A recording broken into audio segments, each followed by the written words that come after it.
Top Med Talk. Well, hello and welcome to Top Med Talk. We are at Euro Anesthesia 2023 in Glasgow, Scotland. It's the annual meeting of the European Society of Anesthesiology and Intensive Care. Who am I? I'm Desiree Chappell, your host for today's podcast, and I'm joined by my co-host, Monty Mythen. Monty. Good afternoon, Desiree. Happy Sunday. Oh, it is afternoon. Is it? Yes. Yeah. Good afternoon. Happy Sunday from Scotland. That's right. It's wonderful to be here in sunny Scotland. I know many people may not believe it, but it is beautiful and sunny here, and apparently it's like that more often than what people think. But it's a lovely, sunny country. Monty, you're a spokesperson. I think you're becoming a spokesperson for Scotland. I think we should stop discussing it, because it's as though it's like the people say about England in certain parts of America. I think it just rains the whole time. It doesn't. does. It's just beautiful seasons. Enough already. I know, enough. Okay, moving on from the weather. Monty, we're here in the exhibit hall on the Edwards booth for ESAIC, the European Society of Anesthesiology and Intensive Care annual meeting. It's been great fun. Really, really good fun. Really good fun. I say that the thing I keep referring to is how many people there are here and what a buzz there is. Yep. And the fact that the way that the trade exhibition and the posters and the interactive bits and the games and the fun are all juxtaposed in this great big auditorium here means that there's so much energy in this room in between the wonderful lectures. There is a game room in the back. Literally a game room. I know. It's so fun. We were hearing people cheering. Next to the food village. Next to the food village. Next to the village of societies, which is wonderful. I did a pass through there. Posterland. Yeah, it is. It's really well done. So a big shout out to the ESAIC for a meeting well done. Very good. Well, joining us, Monty, is a new voice on Top Med Talk, Andy Cumpstey. Hello, Andy. Hi, Desiree. How's it going? Great. Yeah, I've just been. I've been to Posterland. Been Posterland. hearing some talks about, as we were talking before lunch, hemodynamic differences between positive and negative pressure ventilation. Oh, so, nice. Yeah, really interesting. Good stuff, huh? Yeah, Some great. good posters out there. Yeah, really good vibe, and also. You wouldn't know if you've not been here, but everyone's on these little headphone sets. So you arrive at the poster to complete silence, put the headphones on, and you suddenly hear what everyone's talking. It's a really kind of weird silent disco type vibe, but it's good. Yeah. Oh, that's awesome. Excellent. Executive summary of the posters, Andy, that you the two specific ones about negative pressure ventilation. So one was quite theoretical, talking about pleural pressures and looking at the differences with the negative and positive pressure. Oh, we love a bit of pleural pressure. And theorising about the harm that positive pressure must be doing because of the increase in pleural pressures when we ventilate the lungs. Yeah. And then one was looking at the hemodynamic responses, which we'd sort of been hinting at actually, not knowing this, was going on in a shocked pig model and showing that the negative pressure was beneficial. Yeah. It's good for the heart. Yeah. The heart can like it. As opposed to positive pressure, which the heart cannot like. Maybe not like so much. And as a result of that, the kidneys may not like it. Absolutely. And so we go on. Dun, dun, dun. So when you think it through, think through the system, it's not only about what goes in, it's also how easy it is for stuff to come out. Yeah. Yeah. Which is quite affected. Put something in a capsule and that becomes a problem. An issue. Yeah. Problem child. Talking of which. Speaking of which, Monty, leads us to our conversation today here on Top Men Talk. We have our next guest, Marlies Ostermann. Marlies, thank you so much for joining us. Thank you for inviting me. Yeah, Marlies, it's a great honor. Yeah, well, for our listeners, Marlies, tell us a little bit more about yourself, where you're from, where you practice. So I'm a practitioner. I'm a clinician in London at Guy's and St Thomas's Hospital, and I work in the intensive care unit. But my background is nephrology. And through my training and beginning of my consultancy, I had a very strong interest in acute kidney injury, and then moved into the critical care unit where we see a lot of acute kidney injury. Yes, you do. So speaking of the kidneys. Just that very point, I think, was we get into discussing it, to remember that high right-sided pressures are not good for the kidney, for example. We'll talk about lots of things that aren't good for the kidney. Mm-hmm. Maybe we'll talk about some things that are good for the kidney, which would be nice as well. Good for the kidney is an adequate renal perfusion pressure. Yeah. Euvolemia is good for the kidney, so not too much, but not too little either, but euvolemia is good. Early goal-directed therapy immediately after the insult is probably good. What's not good? Avoidance of nephrotoxins is good. And then we come to the end, I think. We don't have a therapy for acute kidney injury. So that list is familiar from my childhood. So is that? No, I'm not saying that we've learned from it and done the right thing about that, but try and look after the kidney and remember there's a difference between perfusion and volume status.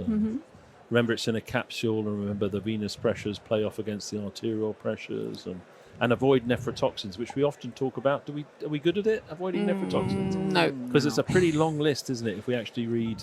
I was just going to say, if we really are talking about nephrotoxins, is it just about...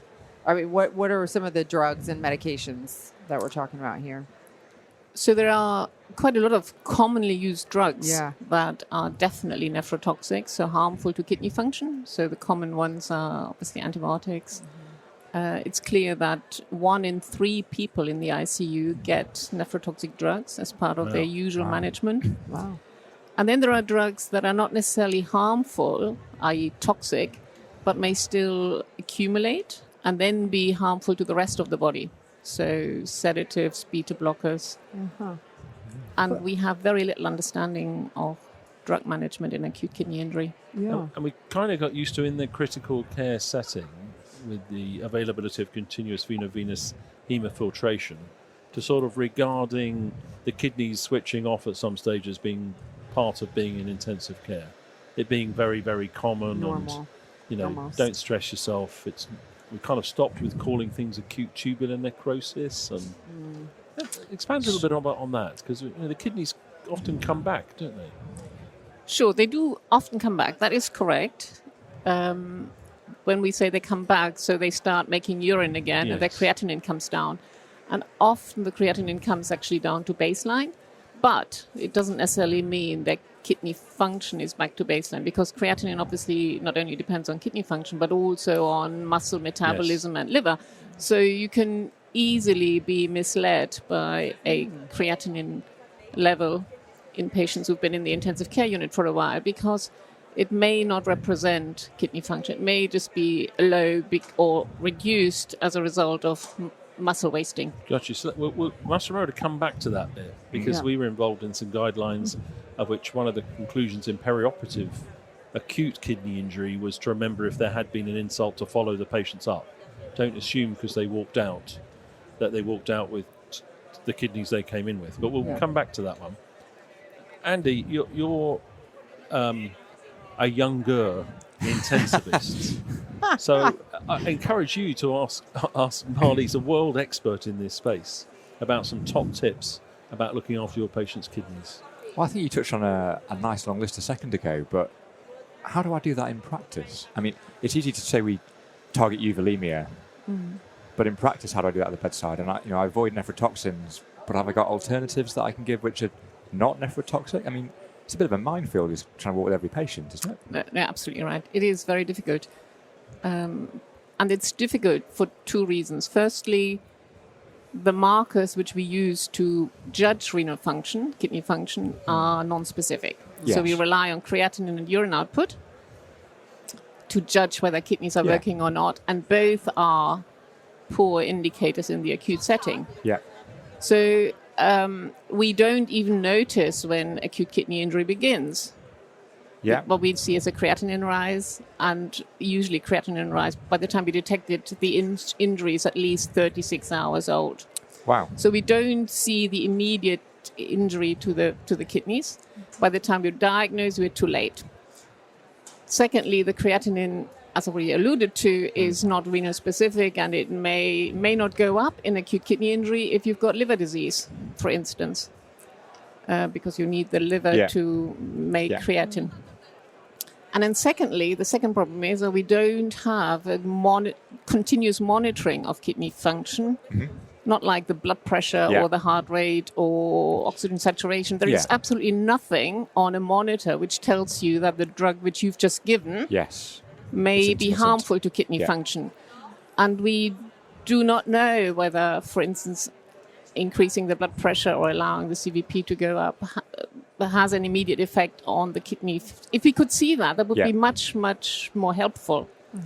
So if I can't prevent the acute kidney injury, if that's what we're going to call it then, correct me if that's the wrong terminology, but if I can't prevent it then, and it's difficult to detect, Well, I want to challenge you. I do think you can prevent it. Okay, perfect. So there is very clear evidence that hypotension during surgery is harmful to kidney function. And so let me, I'm so sorry to interrupt you, but this is one question that we get a lot. Is it the hypotension that is bad, or is it how we treat hypotension? Probably both. Probably both. Yeah, but question. It's the hypotension, the severity of hypotension, and the duration, which are associated with acute kidney injury. Right. And then the treatment for sure. So if you treat hypotension with excess fluid, then it's a double whammy, because you may then cause not only low blood pressure, but also congestion. Yeah. And as Monty has already alluded to, the kidneys don't like to be dry, but they don't like to be congested, because the kidneys and the brain cannot expand. Right. So if congestion occurs, then because there's a tight capsule with the kidneys, then the pressure within the kidneys goes up, and it causes direct pressure on the nephrons. So too much fluid is harmful. So that's the answer to your question. Yeah, if you treat hypotension with the wrong intervention, you cause more harm. Right. So what is the answer? I know you said they don't like it dry, but restricting fluids? Restricting fluids if they are congested, but the right fluid status is euvolemia. Yes. The problem is it's so hard to diagnose euvolemia in general, but also certainly euvolemia for kidneys. Just to intervene on that for a second, because particularly with the more common use of point-of-care ultrasound, for example, and or more advanced hemodynamic monitoring, when those technologies were used in a very cardiocentric way, there was a tendency to look at the left ventricle, for example, and say the patient is full. Mm-hmm. That's a big leap of faith from the kidney's perspective, isn't it? Oh, definitely. No. So you can't say that at all. Look, you say his preload looks okay to me. You can't. Yeah. No. So the heart could be, the left ventricular end diastolic volume could be optimal, but the body could be a quarter empty and the kidneys could be dying. Absolutely right. Okay. We have no way of monitoring the hemodynamics within the kidneys, what comes in and out. But if we swing our probe around and start to look a little bit more about the venous side and collapsibility and get some clues, we can possibly get a bit better than that. But as you say, there is no measure of volume status per se, intravascular volume status. There's no gold standard measure. It's not. Correct. Yeah. At the moment, we have no technique to measure volume. So back to Andy's question, what's the best he can do at the moment then? Yeah. So first of all, you could identify the risk profile before surgery. Yeah. You could certainly assess and determine patients' pre-existing blood pressure.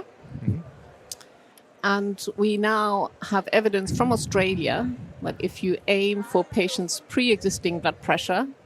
And is that mean blood pressure? Probably mean, yeah. Okay. Mm-hmm. Mean blood pressure. And aim for this mean arterial blood pressure during your intervention surgery or whatever you're going to do. Yeah. That's better than aiming for a one-size-fits-all map of 65. Yeah.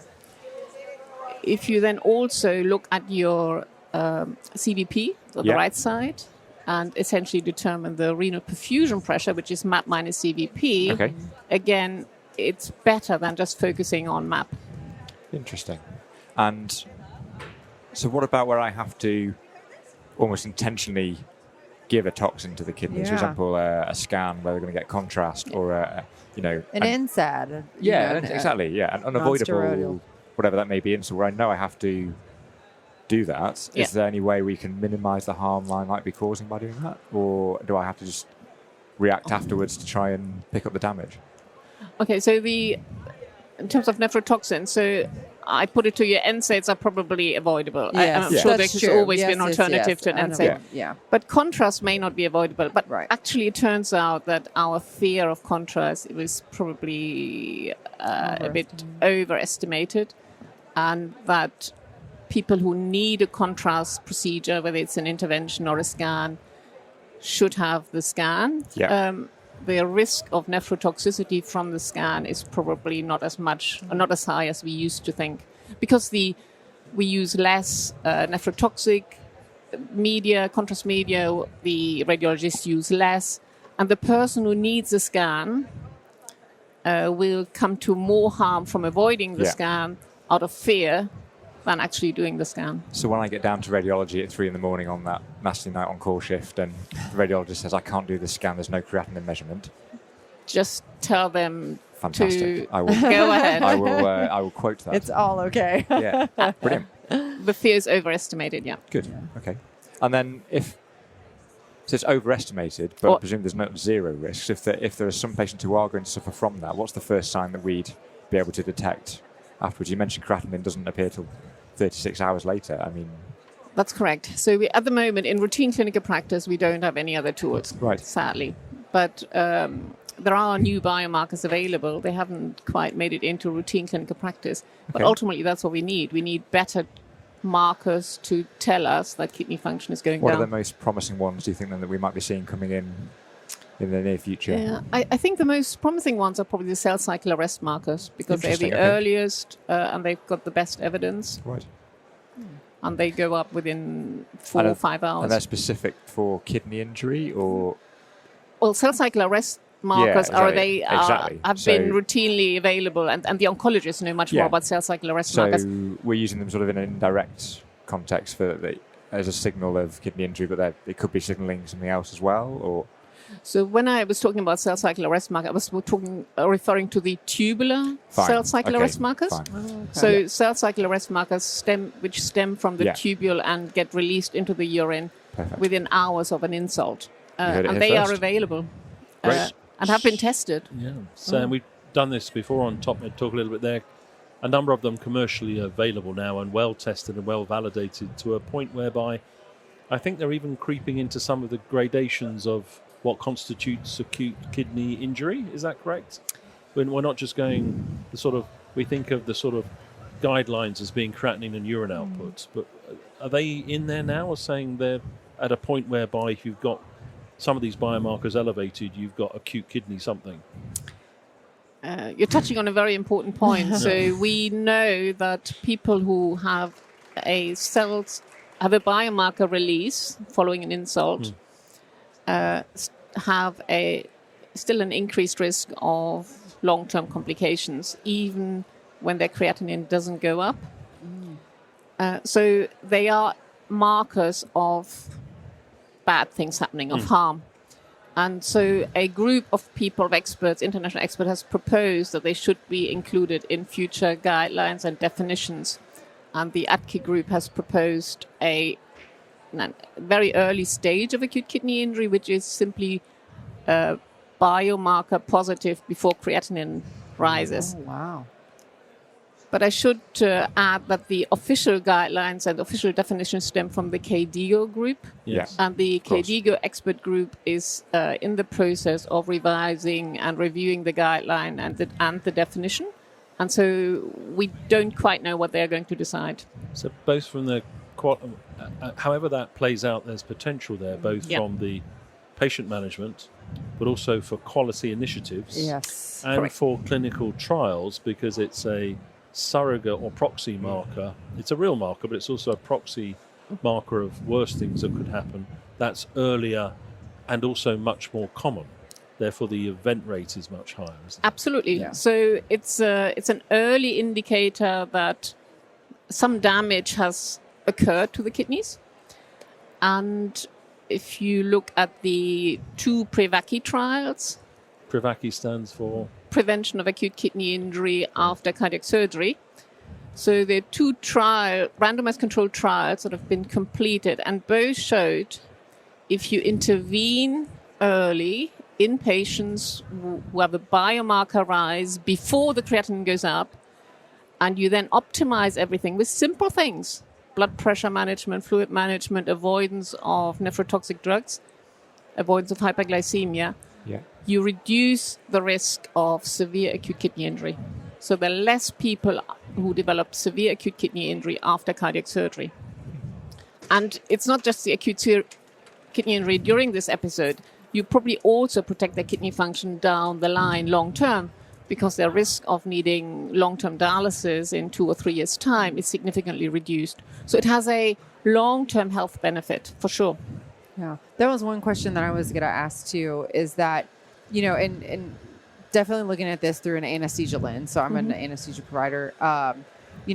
We do a lot of things in surgery that can cause issues and cause harm to the kidneys. We not usually see that afterwards, because we drop our patients off and move on to the next patient. We may or may not see them just the first day after. We definitely are not seeing them days afterwards to know if they've had a creatinine bump or anything else.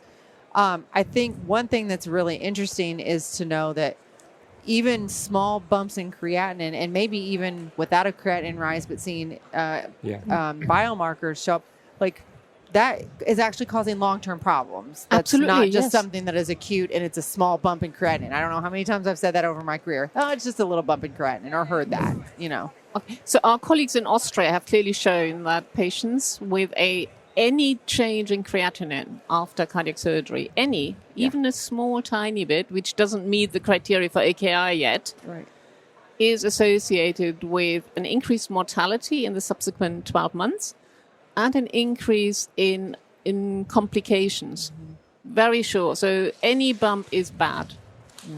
That's so interesting. And so then backing up, because of my lens is quality as well. So, what are some quality initiatives, that we do to help, direct people in a way that avoids injury to the kidneys? Well, to avoid injury, that would be maintaining an optimal state during whatever the procedure is, whether it's surgery or anesthesia or chemotherapy. Optimizing things during this time.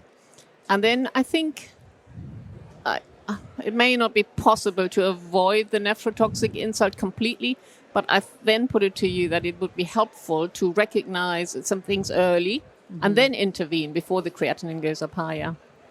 So which patients should we be expecting? Not expecting, that's the wrong word, but should we be most concerned about that happening? We're the high-risk group. The high-risk group of patients are those who've had AKI before. Yeah.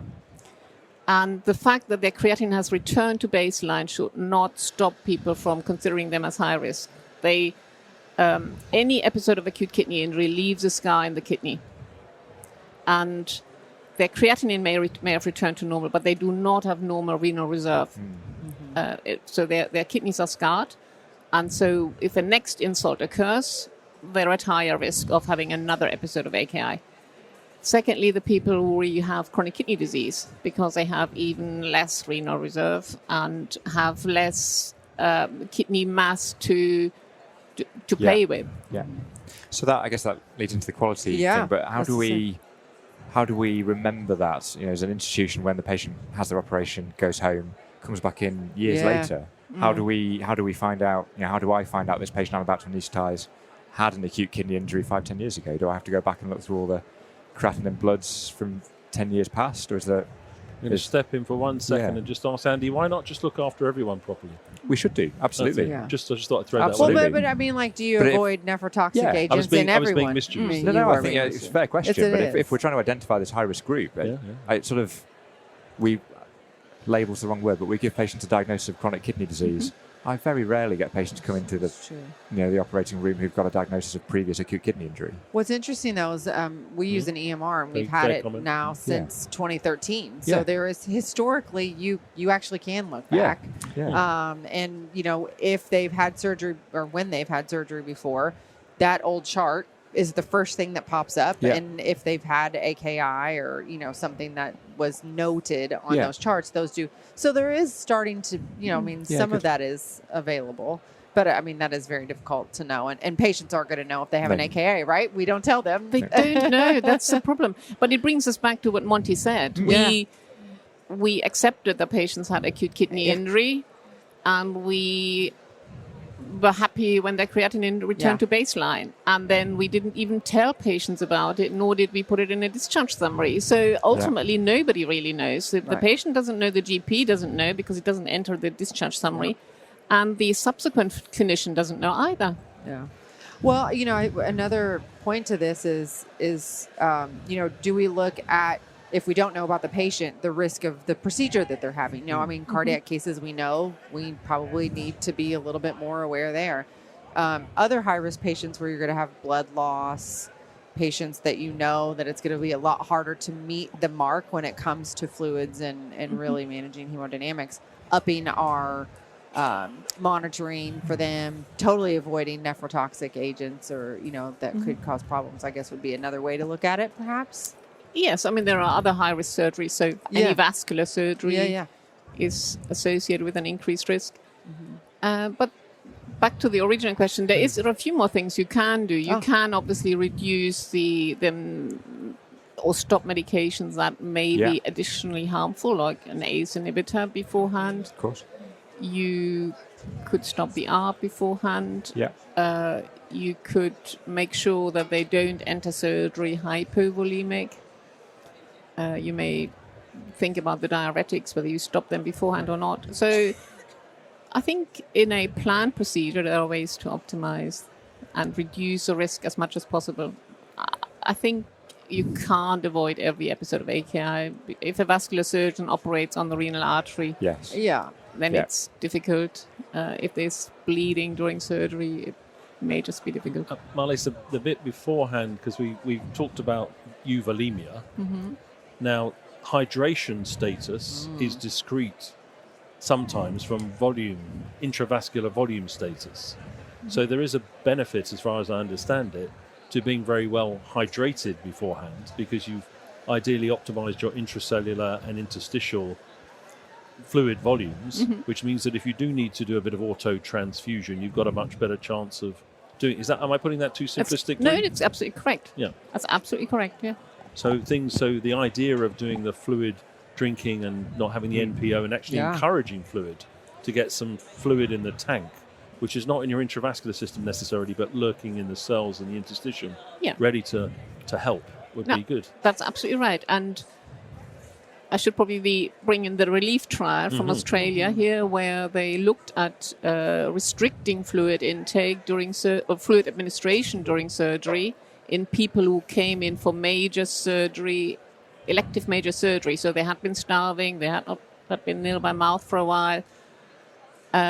In this trial, the people who then got a bit of extra fluid did better. Yeah. But that was planned and elective, and people could be prepared.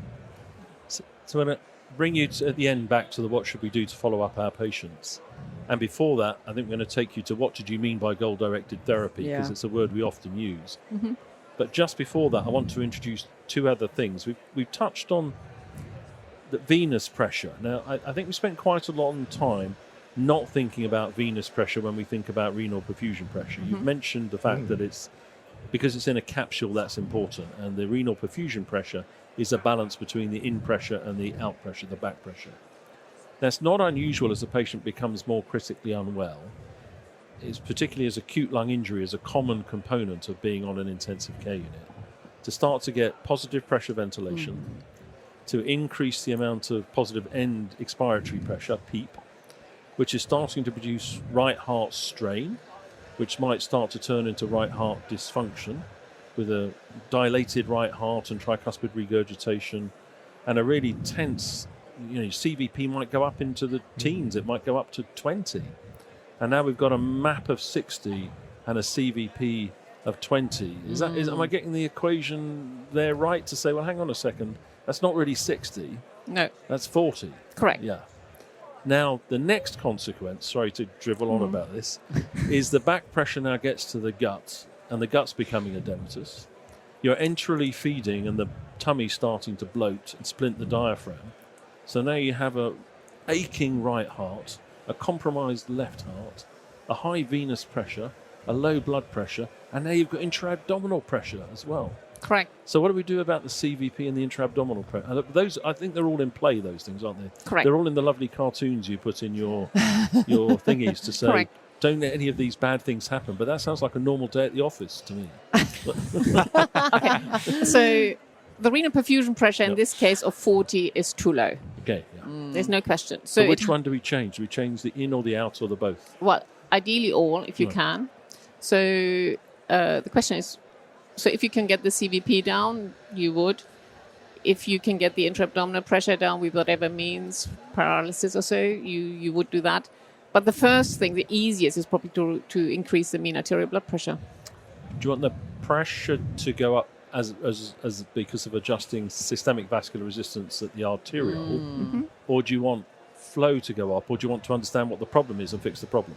I'd like to understand what the problem is, but I don't have good techniques at the moment because we don't really have any tools to measure what goes on in the kidney.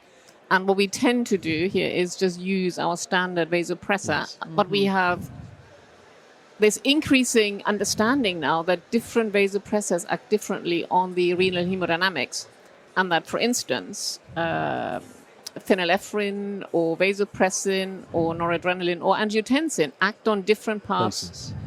So that story, I mean, a pure alpha agonist, as I understand it, is predominantly an arteriolar vasoconstrictor effect. So to a certain extent, it's putting a snare on the vessel as it goes into.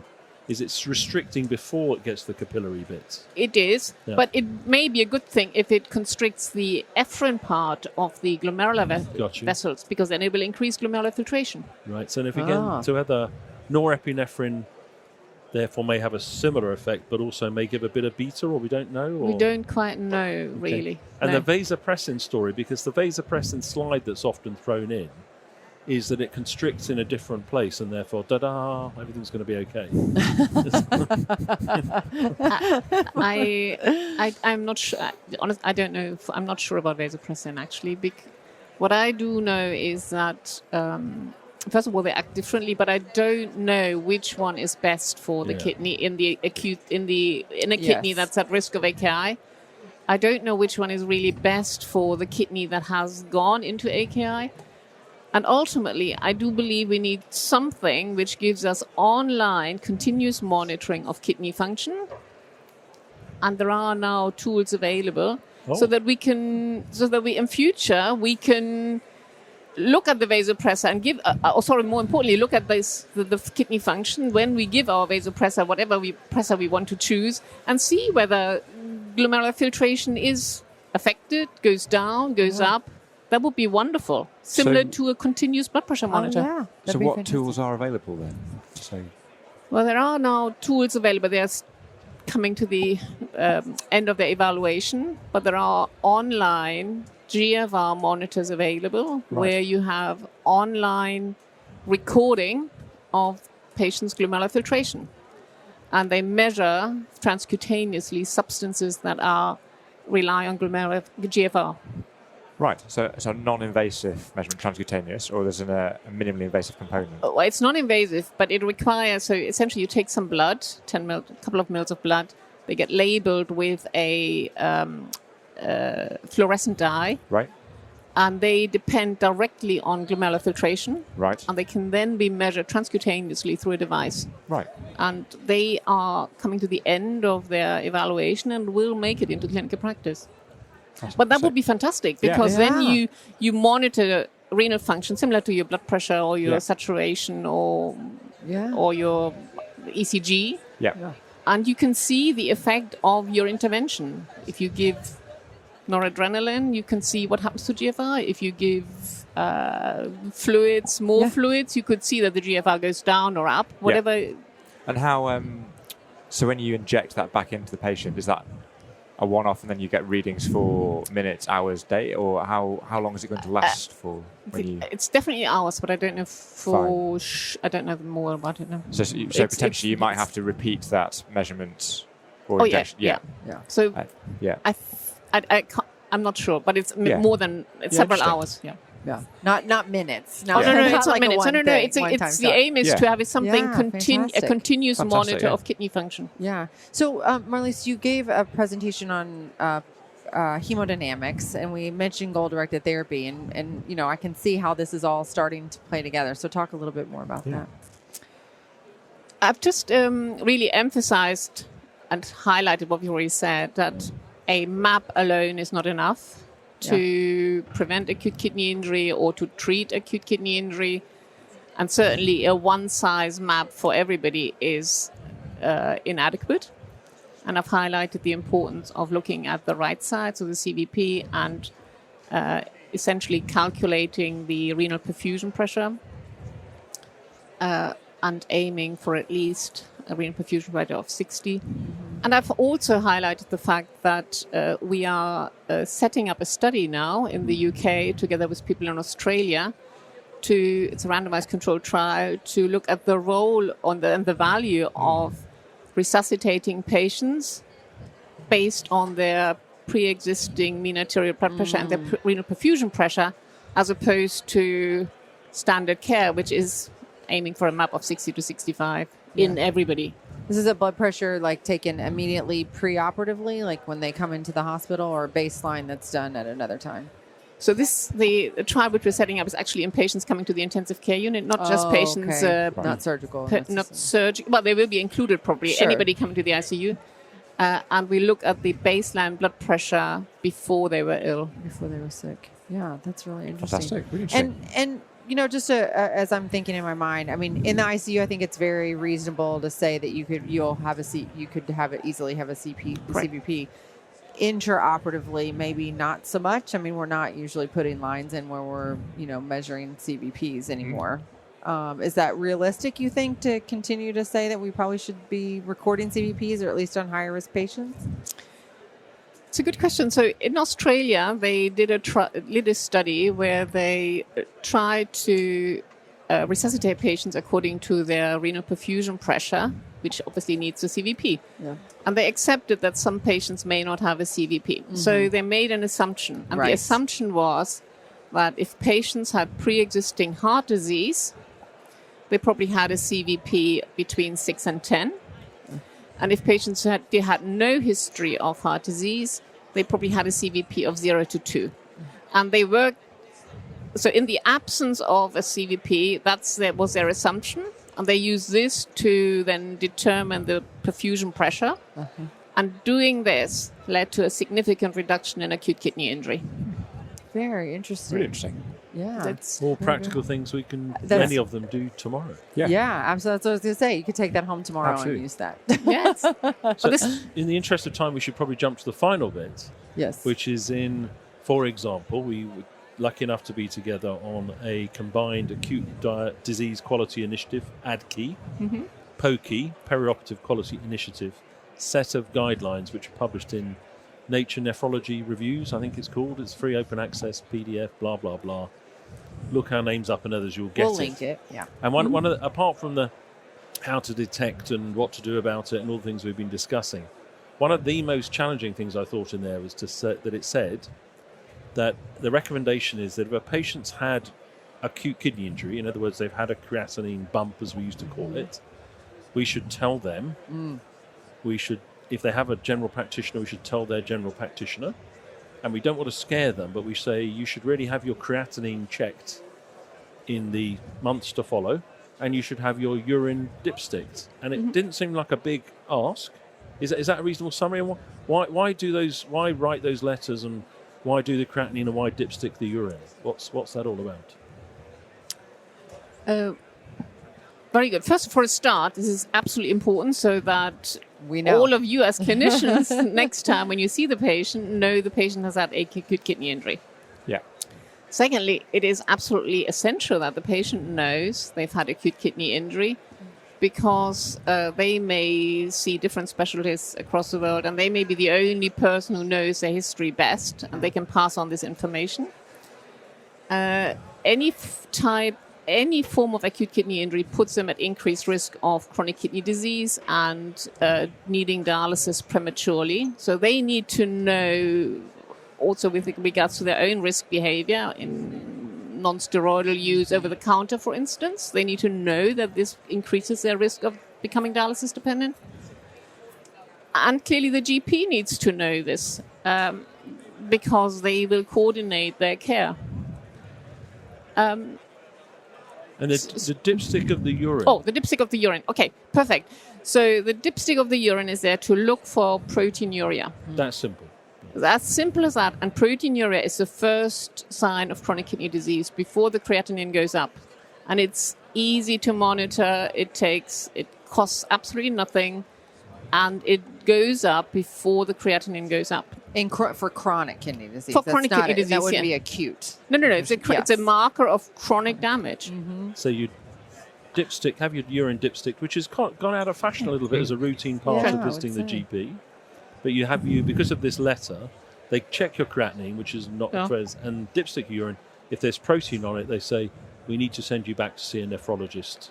It doesn't have to be a nephrologist. Okay. Oh, no. It doesn't have to be. This is simple bread and butter medicine. Okay. And in fairness, I should congratulate the general practitioners in the UK because they've really taken this on board. Mm-hmm. And they have developed evidence-based guidelines for general practitioners how to manage patients who've had acute kidney injury. Mm-hmm. And it includes a dipstick and a repeat creatinine. And then they know what to do because you can actually then still turn things around. You can do things to reduce the degree of proteinuria and prevent progression of chronic kidney disease. But the GPs have really accepted that this is their responsibility and they want to do this. The problem is that we don't tell them because our discharge summaries don't say that the patient had acute kidney injury as part of their colectomy or emergency appendectomy. And if we just told them and told the patient, it would be so much easier because the GPs, they know what to do. Yes. Wow. Fantastic. That's fascinating. You might take home, tell the patient. Yeah, I know. That's and I'm just trying to think in the U.S. frame of healthcare, how we can start to make some changes there. Yeah. If you look up the guidance on the Royal College of GP website, it's a wonderful 10-step algorithm and guidance for the care of patients who've had acute kidney injury. Yeah. And the beauty about it is tailored according to severity. So it has something for the patient whose creatinine has returned to baseline, who obviously needs probably less follow-up, compared to the person whose creatinine is still above baseline and they need a bit more frequent advice. And then the whole thing is also complicated, and there's guidance about when do you restart your ACE inhibitor. So if you stop the ACE inhibitor, which is obviously there to give cardioprotection and cerebral vascular protection, but may have contributed to acute kidney injury and may have been stopped when the kidneys deteriorated, when do you restart it? When do you restart the metformin? Because it's obviously very easy to stop all these drugs when people have acute kidney injury. But at some point, they have to be restarted. Otherwise, patients come to harm from their diabetes or their cardiovascular disease or heart failure. Yeah. Wow, that's fascinating. And the GPs are really switched on here, much better. They just need to know, and we fail to tell them. Yeah, very true. Fair points. Marlies, thank you so much. This has been a great conversation. I'm so glad we've been able to do a little bit more of a dive on AKI, and your expertise is fantastic. Thank you so much. Pleasure to be here. All right. And thank you for listening to Top Med Talk. We've had great conversations here at Euro Anesthesia 2023. We have several more to go, so please do continue to tune in. If you've missed anything, you can find us at topmedtalk.com, and we're on social media, Twitter, LinkedIn, Facebook. We are there. Thanks so much for listening, and thanks to Edwards Lifesciences for their support to be here at Euro Anesthesia 2023. Cheers, everyone. Top Med Talk. Thanks for downloading Top Med Talk. Don't forget to subscribe via your podcatcher. Don't forget to check us out on social media. We're on Twitter, Facebook, LinkedIn, and YouTube. And also, don't forget, Top Med Talk is the broadcasting arm of EBPOM, Evidence-Based Perioperative Medicine. We'd love you to find out more about that. If you check out ebpom.org, you can find low prices on some of the conferences we're organising around the world. Many of them are virtual and don't even involve you leaving your own home. Check out ebpom.org now.